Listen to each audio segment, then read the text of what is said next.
ሰላም ውድ ቤተሰቦቼ እንዴት ቆያችሁኝ? ይህ ላይፍ ዊዝ ዩሳኒ የተሰኘው ዝግጅታችን ነው። ያው እንደምታውቁት እዚህ ቻናል ላይ የተለያየ ሀሳብ የሚነሳበት ቻናል ነው። ዛሬም በተለየ ሀሳብ መጥቻለሁ። መግቢያው ላይ ርዕሱ ላይ እንዳያችሁት የምክንያት ኃይል የሚል ነው። እዛ ላይ የተወሰነ ሀሳብ ሰጥበታለሁ። እኔ በማውቀው እኔ በገባኝ መልክ ትንሽም ብትሆን አካፍላችኋለሁ ማለት ነው። ያላችሁን ሀሳብ አስተያየት ደግሞ ኮሜንት ሴክሽን ላይ ጻፉልኝ፣ አነባዋለሁ። አሁን የምናወራው ስለ ምክንያት ነው ይመስለኛል። ሰው ያጣው አቅም ይሄ ፖቴንሻል የምንለው ሳይሆን ምክንያት ይመስለኛል። በቂ ምክንያት ያለው ሰው ምንጊዜም ውጤት ይጠብቃል። ይህም ማለት ደግሞ አንድ ወፍራም ሰው የተስተካከለ አሪፍ የሆነ አቋም እንዲኖረው የግድ ስፖርት ይሰራል። ያ ሰውዬ ጅም የሚሰራበት ምክንያት የተስተካከለ የሰውነት ቅርጽ እንዲኖረው ነው። ያ የሚፈልገው አቋም ደግሞ በቀናቶች የሚመጣ አይደለም። ስለዚህ ሳያቋርጥ በተደጋጋሚ ለወራቶች ለአመታቶች መስራት ይጠበቅበታል ማለት ነው። በዚህ መሀል እንግዲህ ቢደክመው ቢደብረው ቢሰላችም እንኳን ምክንያት ስላለው ይቀጥላል ማለት ነው። ልክ እንደዚህም ደግሞ አካባቢ ላይ በሬ ቢኖርና አደጋ ላይ ያደርስብህ ነው ተነስተህ ሩጥ ብትባል አይ እኔ ወገቤን አሞኛል አትልም አይደል? ትሮጣለህ። ለምን? ራስን ለመከላከል ማለት ነው። ይህም አንድ ሪዝን ነው። በነገራችን ላይ በቂ ምክንያት ያለው ሰው ዛሬ ሲኖር ለነገ ነው። ለምሳሌ ሁላችንም ሊያስማማን በሚችል መንገድ ስናወራ አንድ የወደደ ሰው ቢኖር ይጠብቃል። ለምን? ምክንያት ስላለው። ካልወደደና ምክንያት ከሌለው ደግሞ ትንሽ ነገር ይበቃዋል። አረፈድሽ ብሎም ሊሆን ይችላል። ስልክ ደውሎ ካልተነሳለትም ሊተዋት ይችላል። ምክንያት ያለው ሰው ግን ብታረፍድም 1 ሰዓት 2 ሰዓት ለረጅም ጊዜ ስልክ ባታነሳም ኢቭን ብዘጋበትም ብሰድበውም እንኳን ታግሶ ውጤቱን ይጠብቃል። ያልወደደ ግን አይደለም 2 ሰዓት 3 ሰዓት 1 ሰዓት ይቅርና 5 ደቂቃ ብታረፍድም በቃ ምክንያቱም ምክንያት ስለሌለው ስለበቃው ማለት ነው። አሁን እዚህ ጋር ስለ ሪሌሽንሺፕ እያወራ አይደለም። እሺ እናንተ እንዲገባችሁ እናንተ እንድትረዱት በሚል ነው። ቅድም ምንድን ያልኩት መግቢያ ላይ እንዳነሳሁት የሰው ልጅ ያጣው አቅም ሳይሆን ምክንያት ነው ብዬ እንደተናገርኩት ማለት ነው። አሁን ሰው ምንም ነገር ለማድረግ ምክንያት ይፈልጋል። ምክንያቱም የምትፈልገውን ነገር በሙሉ ከተደረገልህ ለምን ትሰራለህ? ጭንቅላቱም ራሱ እሺ አይለው ኧረ አይታዘዘውም እንደው ምክንያቱም ሁሉም ነገር ስለተደረገለት ማለት ነው። ምንም ነገር ለማድረግ ሰው ምክንያት ይፈልጋል። አሁን ለምሳሌ ጠዋት 11 ሰዓት ላይ ተነሱና በወር 50 ሺህ ይሰጣችኋል ብትባሉ ትነሳላችሁ አይደለ? ለምን? ለገንዘብ ብላችሁ። አሁን እዚህ ጋር ምንድነው የምትለው እንዳትልኝና ገንዘብ እንደምናውቀው ትክክለኛ ሞቲቬሽን ሆኖ አይደለም፣ ግን እኛ የሰው ልጆች የምናተኩሩበት ቦታ ስለሆነ ነው እንደዚህ ያልኩት። ይህም አንድ ሪዝን ነው ለማለት ነው። እና የሰው ልጅ ምክንያት ካለው የሆነ ነገር ሰርቫይቭ አደርጋለሁ የሚል ምክንያት ከያዘ ኢነርጂም ካለው የሚችለውን ጥረት በሙሉ ይጠቀማል። ምክንያቱም ማሸነፍ የሚፈልገውን ህይወት ስላለው ማለት ነው። ብዙም ሳርቅ ዛሬን ሊያሸነፍ የሚፈልግ ሰው ትልቅ ምክንያት ሊሆነው የሚችል ብዬ የማስበው እኔ ትላንትና ነው ብዬ ነው የማስበው። ጥሩ ያልሆነ ትላንት ካለው ለዛሬ ማሸነፍ የሚፈልገው ህይወት ትልቁ አስተዋጽኦ የሚያደርግ አሪፍ ያልሆነና ትላንትና ነው። ስለዚህ በተቻለን መጠን ስንኖር አጥጋቢ የሆነ ምክንያት እየፈለግን ብንኖር ዛሬ የተሻለ ህይወት የመገንባት አቅም ይኖረናል ማለት ነው። ምክንያት እና ተስፋ ነው ጥሩ ህይወት እንዲኖረን የሚያደርግ። በዚሁ አያይዤ ተስፋ ያለው ሰው፣ እምነት ያለው ሰው፣ ምክንያት ያለው ሰው፣ ፍቅር ያለው ሰው ህይወቱ ላይ ምንም ነገር ቢፈጠር ተጽዕኖ መቀበል ይችላል። ምንም አይነት ችግር ተፈጥሮበት የዛ ችግር ተጽዕኖ መቀበል ሙሉ ለሙሉ ይችላል ማለት ነው። ምክንያቱም ቅድም እንዳልኩት በቂ ምክንያት ያለው ሰው የሚያየው ዛሬን ትላንትን ሳይሆን ነገውን ስለሆነ ማለት ነው። ለመኖር በቂ የሆነ ምክንያት ያስፈልጋል። ካልጅን የሚባል ሳይካትሪስት ምን አለ?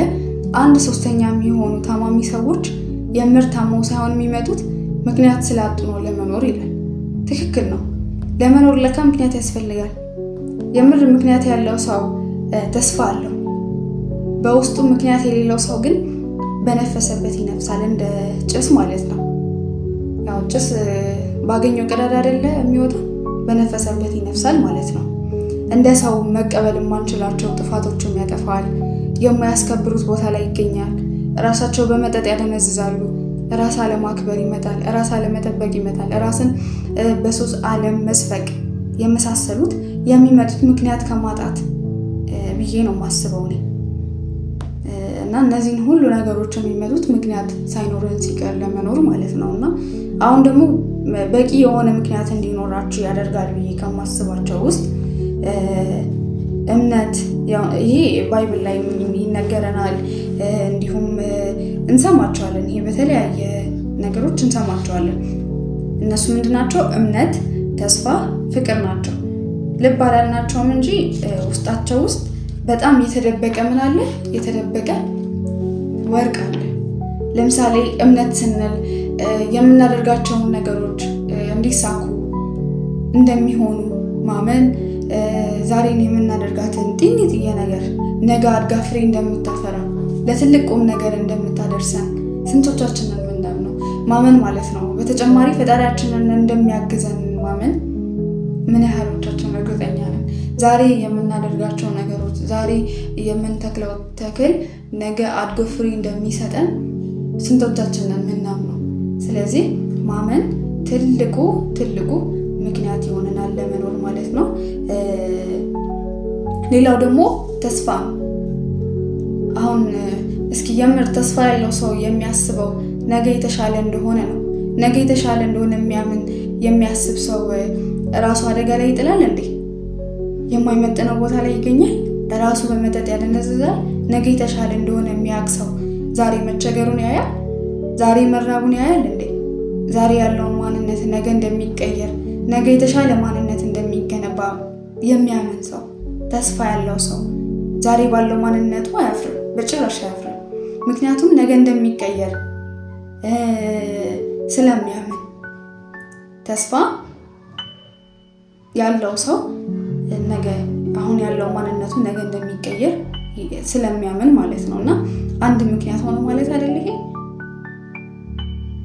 ሌላውና የመጨረሻው ደግሞ ፍቅር ነው። ፍቅር የሁሉ ነገር መሰረት ነው።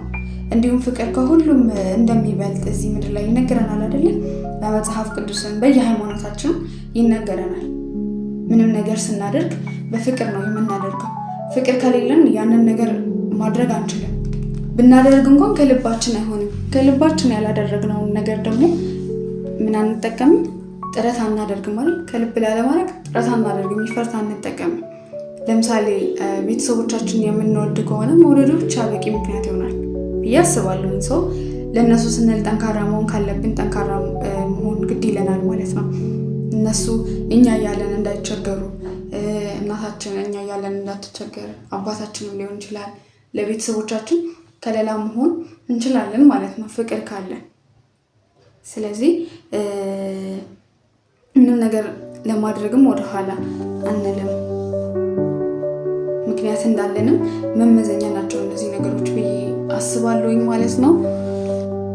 ያው የሰው ልጅ ሲኖር እንግዲህ ምክንያት ያስፈልገዋል፣ በቂ የሆነ ምክንያት ያስፈልገዋል።